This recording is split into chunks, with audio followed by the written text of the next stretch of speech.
Confira. É difícil achar um momento crucial em mim. Foram coisas que foram acontecendo. A angústia vem desde pequeno, não me lembro quando começou. E não começou também como angústia, começou como uma percepção incômoda.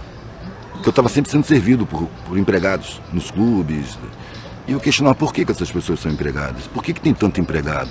Por que tem essa pobreza? Mas isso era uma questão incômoda para a minha classe. Então, eu ficava calado e achava que eu tinha alguma coisa errada, porque ninguém questionava. Mas eu fui crescendo. Quando chegou nos 15 anos, eu estava procurando o que fazer, a família já estava me cobrando o que fazer. Eu tinha acabado de pedir demissão do Banco do Brasil, entrei para o Banco do Brasil, pedi demissão 10 meses depois, porque me diziam que meu futuro estava ali. E eu olhava para os mais velhos e falava, eu não quero esse futuro para mim. Então eu pedi demissão, começou a cobrança. E agora, o que você vai fazer? Desperdiçou uma oportunidade de ouro, podia estar lá de vida inteira. Para mim era um terror ficar lá a vida inteira. E eu fiquei procurando o que fazer, entrei para o Exército. Eu estava procurando me enquadrar. Fiz um concurso para preparatória de cadetes para seguir carreira militar. Entrei, olhei, não gostei do que eu vi e saí. E aí me puseram num cursinho barato. Fazer vestibular. Aí que eu comecei a ver o pessoal que tinha saído do ensino, tinha vindo do ensino público, e eu comecei a perceber que eles eram sacaneados, eles não sabiam nada. Nada. Eu estudei em escolas que estudavam com profundidade. E acabei entrando na faculdade, inclusive por conta da família, porque eu não via nenhum curso para fazer. Eu fui por eliminação. Peguei todos os currículos e fui eliminando. Não quero mais ver física, não quero mais ver biologia, não quero mais ver química, não quero mais ver matemática. E aí sobrou 2 cursos, arte e direito. A arte para minha família era um terror, não era sério. Aí eu entrei para direito. Na verdade eu entrei no meio acadêmico, eu não queria ser advogado. No meio acadêmico eu via as discussões sobre a sociedade e tal. Com 3 meses eu percebi que era tudo teoria, que daqui a pouco aqueles caras iam ser os doutores e iam estar enquadrados. E ali eu já estava com a intuição forte de que aquela vida não tinha sentido para mim. Só que eu não queria maltratar a família de novo. E quando eu saí do Exército foi uma comoção danada. Agora, se você pode localizar um momento mesmo, foi nesse período acadêmico. Porque depois de um sonho onde eu ia morrer e acordei decepcionado por não ter morrido, que pelo menos ia ter alguma coisa nova. E aí, depois disso, eu percebi que eu estava preferindo morrer do que ter aquela vida, que não me parecia fazer nenhum sentido. Enquanto os mais velhos diziam que sim, tinha sentido, é porque eu era novo, que eu não fosse impulsivo, que eu continuasse, terminasse, seguisse. E eu olhava para aquilo e sentia que não era. Mas os mais velhos que eu amava estavam dizendo que sim, que era por ali, que eu era inexperiente, que eu não sabia. Aí eu encontrei um velhinho no saguão, eu conto sempre essa história. Encontrei um velhinho no saguão do meu prédio, que era milionário, morava na mansão. Ele vinha para o saguão do meu prédio com enfermeira, porque ele era viúvo, solitário, morava sozinho naquela mansão enorme. Vinha para o saguão do meu prédio, porque ali ele via gente, conversava, as pessoas conheciam ele, que ele era conhecido, saiu no jornal e tudo mais, como milionário, um empresário bem sucedido de importação e exportação lá no Espírito Santo. E ele me falou que, sem eu pedir nem nada, no dia que eu passei ali saindo e ele estava sozinho, ele falou, menino, senta aqui. E começou a falar o que eu precisava ouvir. Eu fiz tudo o que disseram para eu fazer. E eu estava ouvindo o que eu devia fazer. E a sensação que eu tenho é que mentiram para mim lá no começo da minha vida. E eu corri atrás dessa mentira a vida inteira. Ele estava relatando, com a vivência dele, o que eu estava intuindo. As pessoas me veem como um milionário, bem-sucedido, um empresário de sucesso, vitorioso, e eu por dentro me sinto um fracassado. Passei a vida inteira sem pensar na morte. Mas eu envelheci, estou com quase 90 anos. Estou tomando um monte de remédio, só posso sair de casa com a enfermeira. Então eu estou sentindo que a porta da morte está aqui na minha frente. Quando eu senti, claro, que a minha vida está acabando, eu olhei para a minha vida, ela tinha perdido completamente o sentido. Velho, esse foi o... Eu saí do lado dele, fui direto para a secretaria da universidade e pedi desligamento. Eu não quero mais ser doutor, procurar um sentido para a vida. Eu não sabia o que eu ia fazer, eu sabia o que eu não ia fazer. Mas eu já tinha viajado de carro, desde que eu saí do Exército, eu saí com couro duro, né? Sobrevivência, guerra na selva, manobra. Então, férias, feriado, eu pegava a estrada de carona, dormia no acostamento, convivia com os hippies na época, né, 80, 79, 80. Comecei a ver que existia maneiras de ser que eram serenas. Eu encontrava pessoas que tinham serenidade. E vivendo na rua e viajando de carona. Aí, como eu estava vendo a minha vida muito angustiante, eu resolvi pegar a estrada, experimentar o que era não ter nada. E também eu tinha vários outros parâmetros. Por exemplo, a minha classe, todo mundo tinha uma preocupação enorme em manter o padrão ou subir de padrão. E tinha um pavor de descer de padrão. Só que nas minhas viagens eu convivia com as pessoas mais pobres. Eles não tinham nada e estavam felizes. Eram pessoas mais espontâneas, mais solidárias. Era uma relação melhor. Eu via que tinha ignorância, mas eu sentia alguma coisa no ar que eu não sabia o que era. Eu falei, quero ser igual. Eu quero não ter nada. Quero saber como é que a gente se sente não tendo nada. Quando eu falei isso com a família não admitiu. Isso é uma vergonha, uma degeneração. Me acusaram de um monte de coisa. Eu só queria fazer a experiência de não ter nada. Só que meu pai e minha mãe, eu nunca vi eles discutirem. Meu pai e minha mãe, eu sempre tratei eles de eles.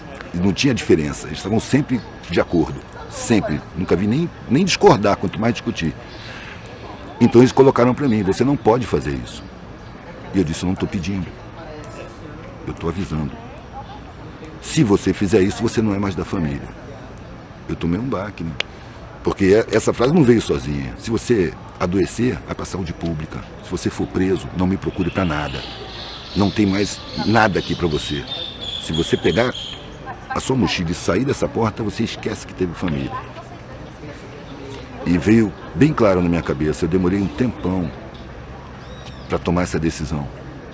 Agora eu tenho a obrigação moral de assumir as consequências. E foi isso que eu falei com meu pai. Eu não esperava ter essa consequência, um rompimento tão completo. Mas se isso acontecer, eu tenho que assumir. Eu acho que ele contava com a minha covardia. Mas eu estava apavorado com a vida sem sentido. O nego falava, você foi muito corajoso. Não, eu estava com medo. Medo de chegar na idade daquele coroa daquele jeito ali. Inclusive foi isso que eu pensei na hora. Antes, não falei para ele. Mas eu pensei comigo, isso não vai acontecer comigo. Eu morro antes, mas não chego na idade desse cara dessa maneira. Vou procurar um sentido para a vida. Ou eu vou achar um sentido, ou eu vou morrer procurando. Não tem outra hipótese. Uma filha minha, com 14 anos, falou, acho que eu tenho direito de conhecer os seus pais, meus avós. E aí eu falei, tá. Ela foi. E eles já tinham percebido que não tinha retorno. Aquilo era uma expectativa de me pressionar a voltar atrás.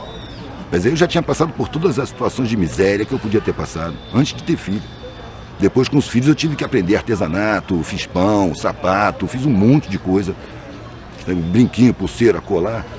E sempre interessado na vida, nas histórias. Comecei a ouvir história de puteiro, sabe? Ouvindo vidas, vendo coisas. Ficou muito interessante a vida.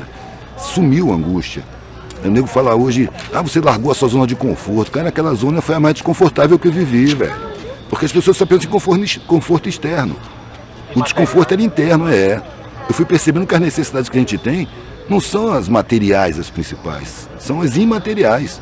É a satisfação em estar vivo, a sensação de estar integrado na coletividade, sabe? A troca de afeto. Essa é a função para mim. E ali eu vi o pessoal mais afetivo, mais solidário. De repente, na época dos mendigos, ainda passei 2 anos no meio da mendicância.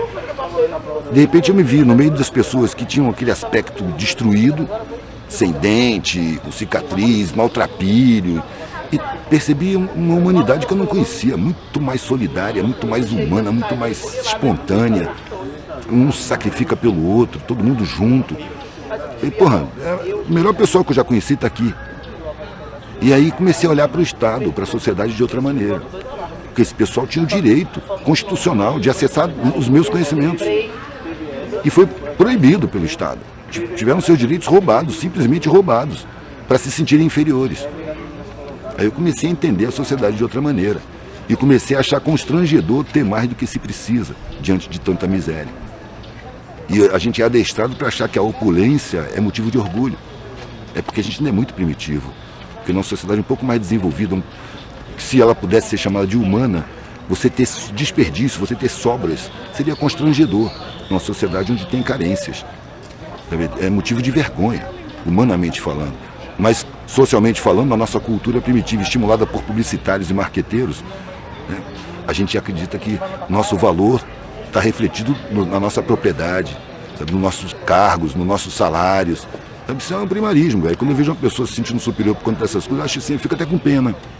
É como se fosse uma criança espiritual, que não está percebendo a realidade. Está convencido por uma sociedade mentirosa de que ele é melhor do que os empregados dele.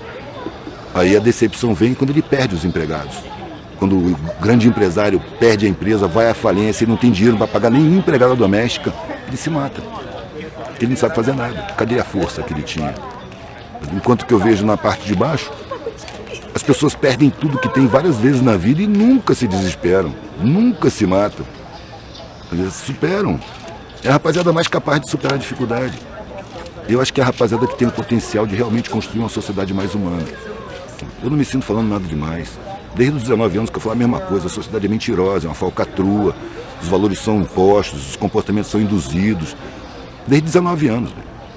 Até 8 anos atrás eu fazia isso, botava no meu trabalho, porque a partir de um certo ponto eu comecei a ter necessidade de botar no meu trabalho o que eu estava vendo, o que eu estava pensando, o que eu estava concluindo. E aí eu encontrava a indiferença, descrédito, suspeita, deboche, repulsa, hostilidade, porque cabeludo, hippie, andando de mesa em mesa, interrompendo conversa, quer dar uma olhadinha, quer dar uma olhadinha, quer dar uma olhadinha. De vez em quando aparecia alguém que olhava o meu trabalho, nossa, cara, reflexão, pá. Aí eu percebi que eu estava garimpando, estava passando pelas pessoas superficiais que me repeliam e de vez em quando encontrava uma exceção à regra, uma pedra rara. E aí esses compravam e assim eu fui vivendo até que um dia eu estava expondo na rua, chegou um casal com a câmera, que eram estudantes de jornalismo, fazendo um trabalho de conclusão de curso. Eles tinham entrevistado trabalhadores de rua, tinham até concluído o filme, mas eles foram comemorar em Santa Teresa e me viram expondo e falando com as pessoas, como eu sempre falo, porque eu tenho que estar falando do meu trabalho. Meu trabalho chama a reflexão. Eles viram, falaram entre si, vieram para mim, a gente pode fazer entrevista, a gente fez um filme e tal, a gente está vendo você falar um monte de coisa interessante, a gente pode fazer entrevista? Eu falei, pode, não sabia nem o que era, nunca tinha sido entrevistado. No dia seguinte, quando eu cheguei, eles já estavam lá. E eu cheguei de bicicleta, tirei a camisa, comecei a colar os desenhos na parede, eles chegaram já perguntando com aquela câmera enorme e fizeram a primeira entrevista. Para mim não foi nada. Um mês depois, o câmera, a Lei da Rocinha, ligou para mim para me dar os parabéns. Olha, parabéns, seu vídeo tá bombando. Tem algum engano, eu não tenho vídeo. Eu nem sabia de internet, velho. Depois chegou esse cara que fez o Filósofo da Rua, que é um cara que agora está fazendo carreira de cineasta, que estava procurando a maneira de se promover. Sabe, foi o mesmo cara que acabou fazendo o filme, Observar, Absorver, documentário. Muitos anos depois. Aí de 8 anos pra cá eu comecei a ser conhecido, visto na rua, nego me reconhece, você que é Eduardo, e me olha como se eu fosse alguma coisa grande. Eu estava acostumado com olhar de desprezo. Foram 30 anos de desprezo, velho. E diante do olhar de desprezo, da repulsa, da cara feia, eu dizia, essas pessoas não me conhecem, velho. Não sabem quem eu sou. Estão me julgando pela forma, é natural que seja assim. A minha forma não está de acordo com os padrões sociais. Só que isso é sinceridade. Se eu tivesse muito bem arrumado, as mesmas pessoas iam me sorrir. Esse sorriso para mim é falso e não me interessa. Eu prefiro a cara de desprezo porque ela é sincera. E quando uma pessoa sorri para mim nesse estado, o sorriso é sincero, não é interesseiro. Para mim incomoda porque agora estão me vendo maior do que eu sou. Antes me viam menor. E aí eu tenho que ter o cuidado de perceber que eu tenho o meu tamanho, que eu não sou do tamanho que as pessoas estão vendo. Do mesmo jeito de antes, só que com sinal trocado. Sacou? Eu sou a mesma merda de sempre, velho. Não sou maior do que ninguém, eu só estou olhando. Eu tive pontos de vista distintos que me deram condição de ver a sociedade dessa maneira. Mas eu acho que eu estou vendo o óbvio e falando o óbvio. O que eu vejo na cara das pessoas quando eu falo assim para uma plateia, o que eu vejo nos olhares é reconhecimento do que já sabem. Sabem, mas não acreditam. Aí eu tô falando o que é óbvio. A religião, velho, é a codificação do incodificável, né? É a explicação do inexplicável. Eu acho que o ser humano não aceita a sua incapacidade de compreensão, então ele inventa verdades para suprir essa carência. Isso é arrogância, é falta de humildade. A gente é insignificante, o planeta é insignificante dentro do universo. Como é que eu vou estar em contato direto com o Ser Supremo do Universo? Aí acontece essa coisa ridícula, você supõe que o Ser Supremo do Universo está em contato com você, que toma conta do que você faz dentro do banheiro, te manda um carro de presente ou um câncer de castigo, está aí à disposição da humanidade, bisbilhotando a vida de cada um. Isso é o amesquinhamento da divindade. Eu prefiro a ignorância, velho, eu me abraço com a ignorância para não cair no ridículo. Eu não permito que a minha razão se meta onde ela não tem alcance. Porque para mim a religião chegou a um ponto de ser controle de grupo. Olha os evangélicos aí, ascendendo no poder social, tomando conta, se comportando totalmente em oposição ao cristianismo. O protestantismo apareceu exatamente para legitimar o lucro. E aí Deus, ele premia você com riqueza material. Velho, você viver com riqueza material, você tem que viver se defendendo, você não confia em ninguém, você se cerca de falsidade, de interesse. Você não tem mais espontaneidade na vida. Você tem que ficar preocupado, é um mundo cheio de miséria, velho. Se você tem mais do que você precisa, você está em risco. Para começo de conversa, você está em risco. Em segundo lugar, você não tem mais sinceridade para você, porque todo mundo fica simpático, todo mundo fica legal, todo mundo está a seu serviço, todo mundo é leal, honesto, de boa vontade. E é um mundo falso. A gente não precisa disso tudo. Se patrimônio fosse o sentido da vida, quem tivesse patrimônio não morria, velho. No entanto, morre, o patrimônio fica tudo aí. Às vezes divide a família que briga pelo patrimônio. A gente não precisa disso tudo, velho. E a vida é muito rápida, ela acaba. Pra quê grandes patrimônios? Se você vai constituir igual o velhinho, passou a vida inteira constituindo o patrimônio e aumentando o patrimônio. Quando chegou no fim da vida, olhou para trás, não tinha sentido. Ele só queria afeto.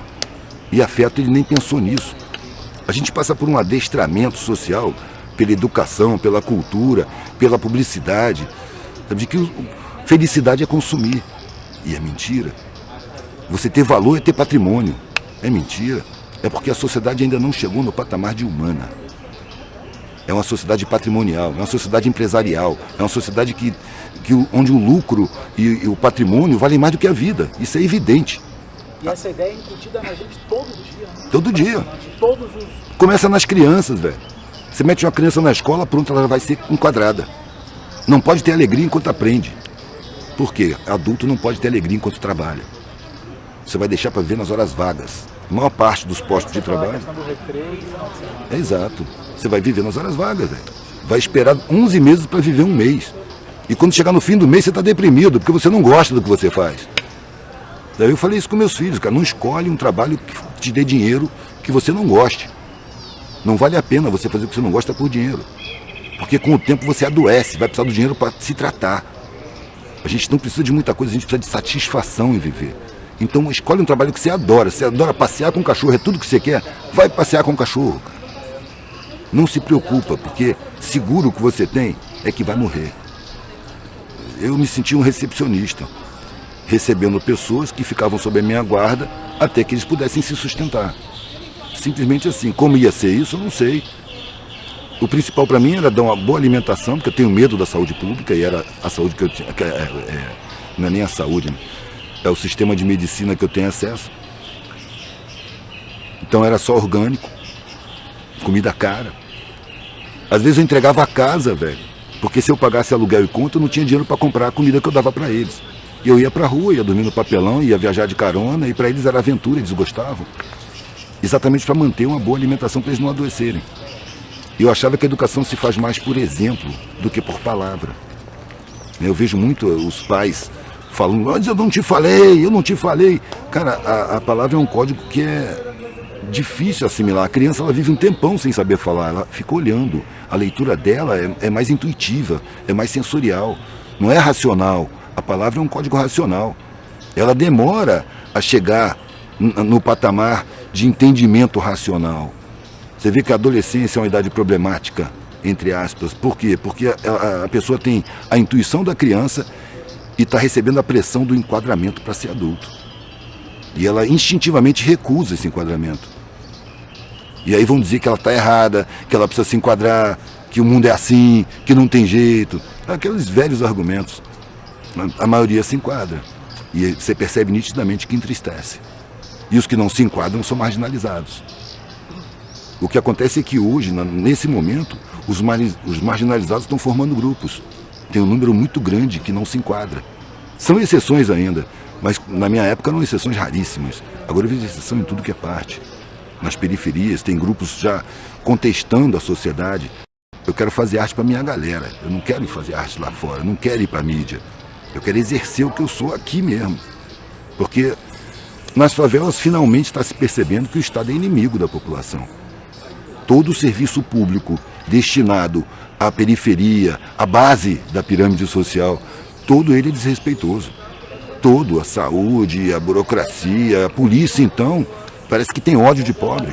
Só trata pobre com desprezo. E no entanto o pobre é a base da sociedade. Então, eu gostaria que os pobres um dia não saíssem de casa, para ver o que ia funcionar, para perceber a importância que eles têm. Eles são o fundamento da sociedade. E eu acho que a sabotagem do ensino, da informação, das condições de vida, é exatamente para impedir as pessoas de tomarem consciência da sua importância social. Para elas continuarem acreditando, porque a mídia tem um trabalho profundo de psicologia inconsciente, seguirem acreditando que não valem nada, que são inferiores, que são incapazes, que são incompetentes. Quando na verdade eles são a base de tudo, velho. Eles carregam a sociedade nas costas. A gente está vestido por causa dos pobres, a gente come porque mão pobre planta e colhe. A gente entra numa casa porque foi posto um tijolo em cima do outro. Tudo quem faz é pobre, velho. Encontrei muita coisa, né, velho? Muita gente. Encontrei muita gente que viveu isso e depois voltou para sua classe.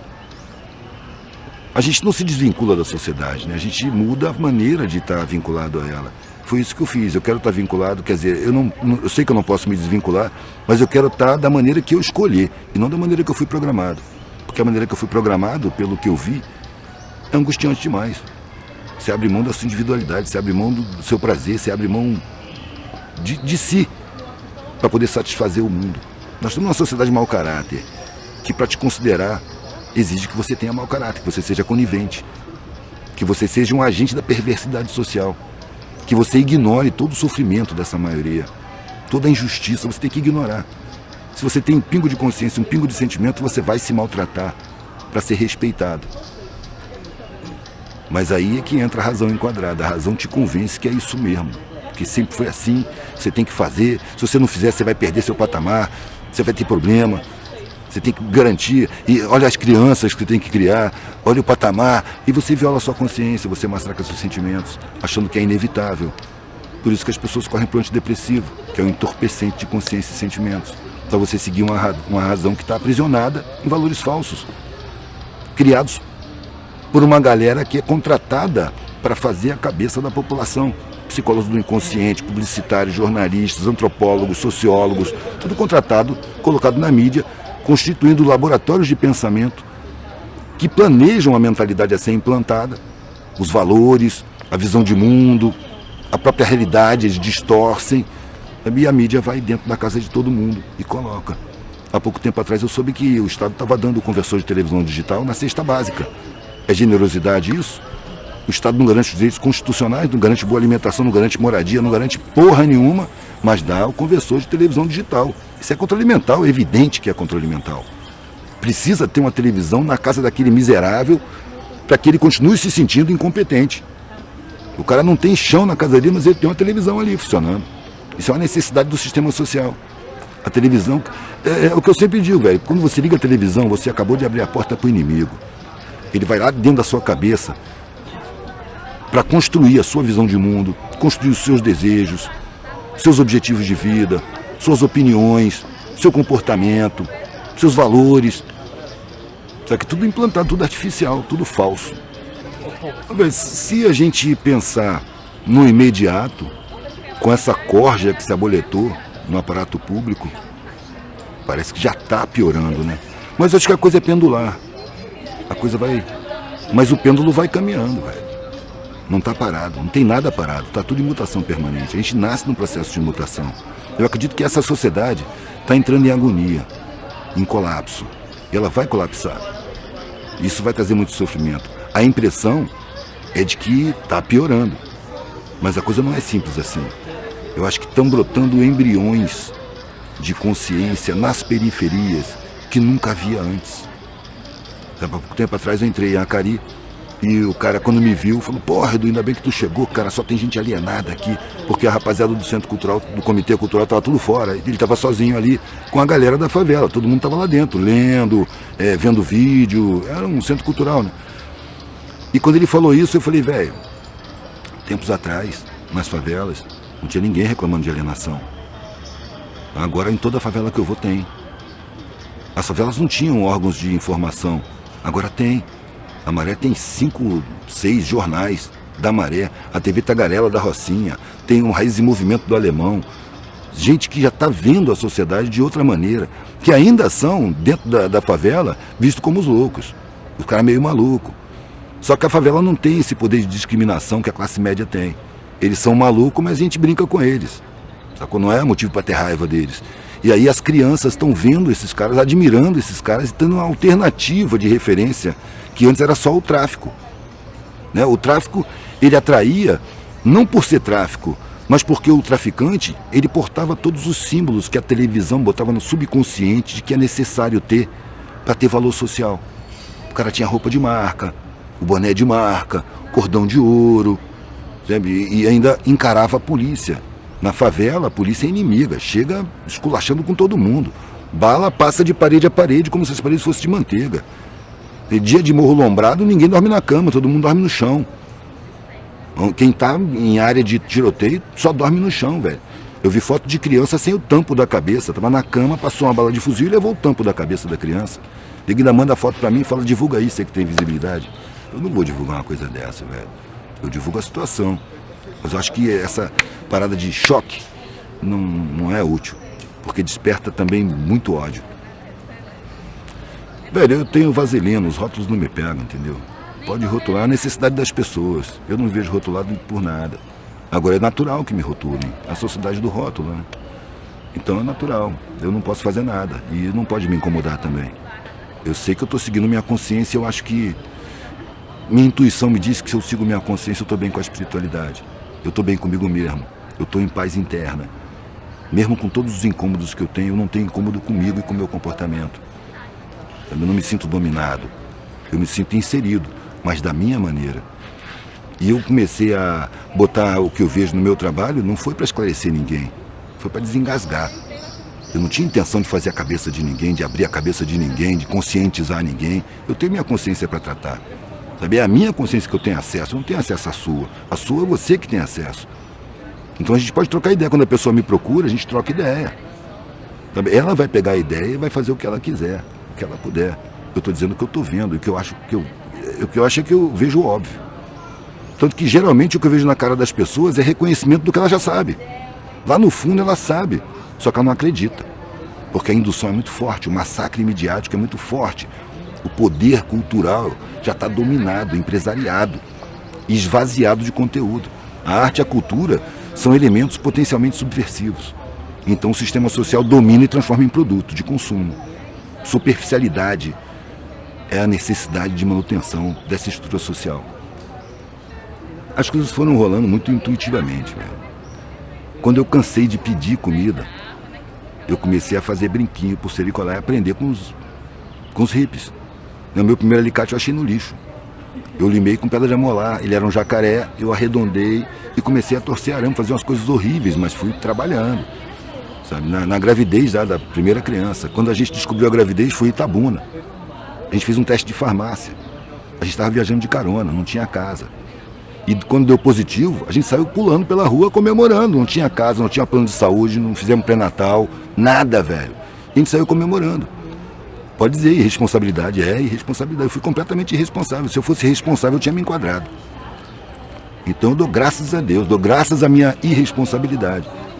Que eu estava exposto ao risco. Só que liberdade é risco. Segurança é prisão. Não é à toa que segurança máxima é o nome da pior cadeia que existe. Se você quer segurança social, plano de saúde, casa boa, escola particular para seus filhos, você vai ter que aceitar correntes, velho. Você vai ter que viver prisioneiro.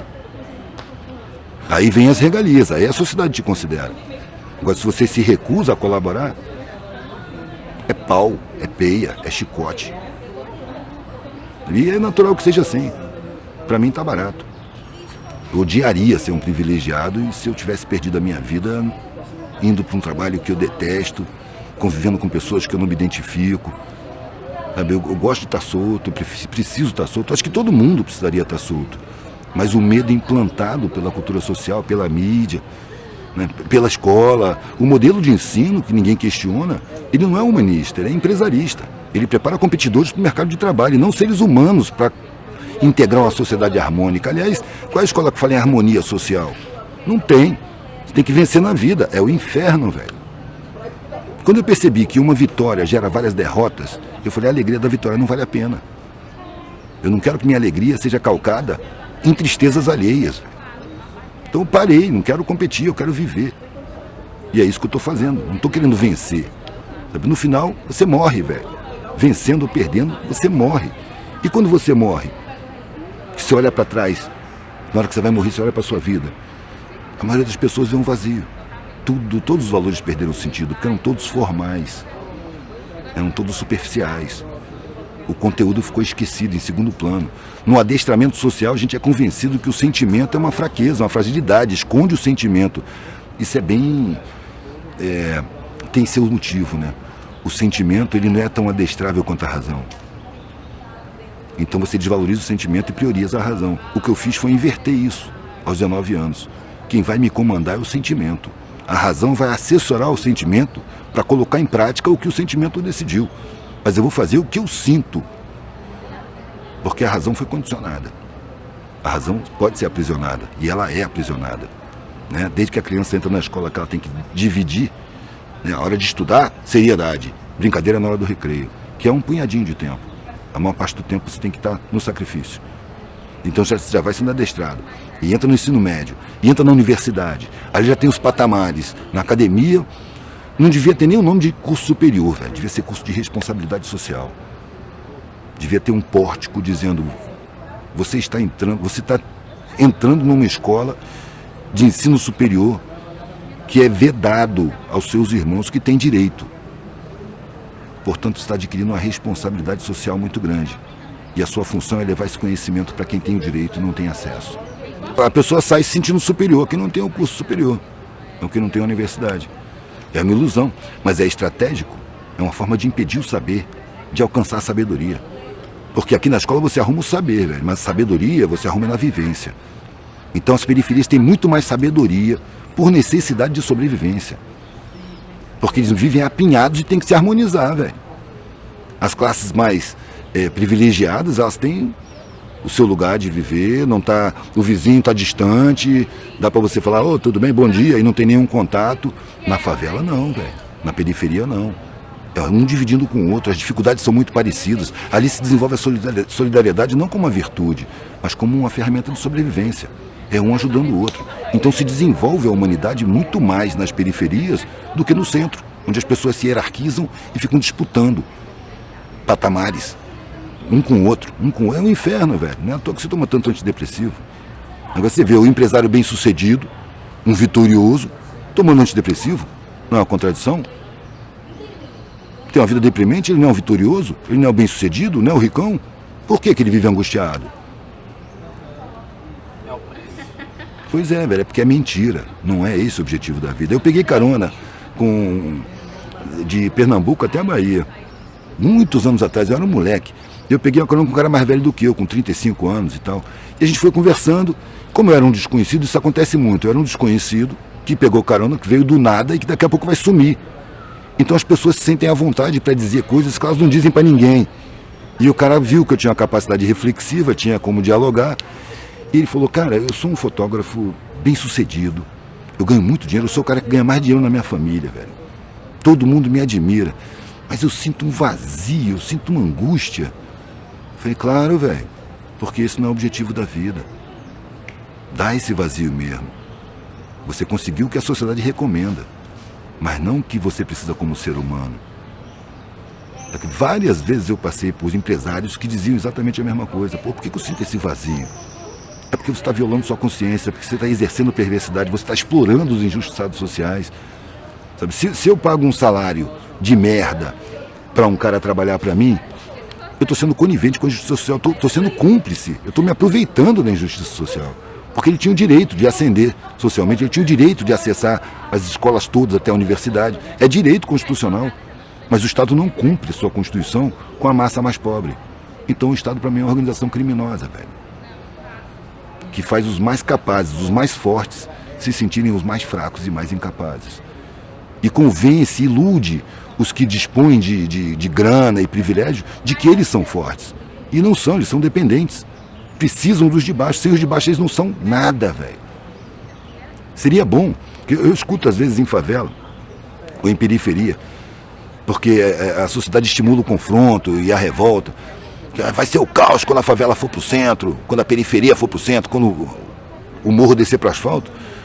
Eu peço atenção para perceber que todo dia, escuro ainda, o morro começa a descer pro asfalto e a periferia lota os transportes públicos para chegar no centro. E é exatamente isso que faz a sociedade funcionar. No dia que o morro não descer para o asfalto e a periferia não for para o centro, para tudo. Para tudo. Seria uma experiência muito boa. Porque aí apareceria quem é importante. Quem é que vale mais. Que são exatamente os que são convencidos de que valem menos. Pela forma e não pelo conteúdo. O melhor da humanidade está nas periferias. E eu acho que essa sociedade está colapsando e vai morrer. Está em agonia já. Só que isso é uma coisa de gerações. Não é uma coisa para uma vida. Outra ilusão criada é você mudar o mundo. Ninguém precisa mudar o mundo porque o mundo é mutação permanente desde que ele apareceu. A gente participa dessa mutação e tem pouco tempo. O mundo tem bilhões de anos. Quanto tempo tem uma vida? Umas dezenas de anos. Você vai participar. A diferença é como você participa. Enquadrado ou não. Da forma programada ou não. O que eu queria era participar da forma que eu escolhesse, não da forma que eu fui condicionado, que me foi cobrada. E como eu não quis, eu fui banido. E participo assim, dessa maneira. E me sinto bem participando assim. Mesmo correndo todos os riscos, mesmo tendo passado um monte de coisa que eu passei. Às vezes eu escuto, pô, eu queria viver assim, que nem você. Eu sei que não. Não queria, não. Ninguém gosta de acordar com butinada de polícia, ser abordado com agressividade o tempo todo. Sabe, ser olhado com estranheza, com hostilidade, com repulsa, com medo. Isso ainda acontece muito com você? Agora não, porque eu tô cheio de cabelo branco, né? Até a polícia já não bate mais. Com o tempo, né? A coisa foi diminuindo. Mas aquilo tudo eram lições, eu precisava passar por aquilo tudo. De desenrolar com o delegado. Também, aí que eu fui entender por que era necessário que a família cortasse relações comigo. Porque eu tinha que desenrolar diretamente com o sistema de segurança, com o sistema de saúde, com o trato público.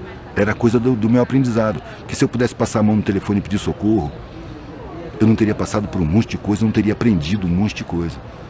Aí, com o tempo, que eu fui percebendo a necessidade. A vida foi se mostrando um esquema. Quando eu olho para trás agora, pô, eu entrei no exército e ganhei couro duro, porque depois eu fui andar no sertão e eu conhecia a minha capacidade física para suportar sede, para dormir em qualquer lugar, para me defender de cobra, para perceber as condições, para não ter medo. Eu já conhecia a capacidade corporal, quanto tempo eu aguento sem beber água, quanto tempo eu aguento sem comer, quais os recursos que eu posso usar. Sabe, isso aí o exército me preparou. Assim também eu fui preparado para falar, porque eu tive que manguear. Nas épocas que eu não podia expor em banca, porque a guarda municipal tomava, eu botava no painel e saía de noite, de mesa em mesa, de bar em bar. Isso me deu facilidade de falar, porque você trata com 300 mesas e você escuta qualquer coisa, você tem que tratar com todo tipo de recepção. Sabe? Desde o medo até a hostilidade franca. Isso aí pra mim é merda, vocês são um bando de vagabundo. Quando fala vocês, não é comigo, velho. Eu tô sozinho. Até a idolatria mais ingênua. Ah, você é livre. Ninguém é livre, velho. A gente tem graus de liberdade. Mas eu acho que liberdade, no sentido pleno da palavra, é você existir sem necessidade nenhuma. Enquanto você tiver alguma necessidade, você está preso a essa necessidade. Então não existe a liberdade para nós. Existem algumas liberdades, porque a sociedade é feita para acorrentar a gente. Em padrões falsos, valores falsos, realidades falsas, muito medo, muita ameaça. Sabia o medo, velho? Na verdade, quando o nego diz que eu era corajoso, eu fui movido pelo medo. Medo de chegar no fim da vida, olhar para trás e ver uma vida sem sentido. Eu, como sou artista plástico, eu comparo a vida com um quadro. Desde que você nasce, você pincela o quadro. E vai pincelando enquanto você está vivo. Você só assina o quadro na hora que você morre. Então, quando eu for assinar o meu quadro, eu quero olhar para o quadro e falar, porra, gostei desse quadro. Eu não aceito não gostar. Nada, velho. Deu pra tu?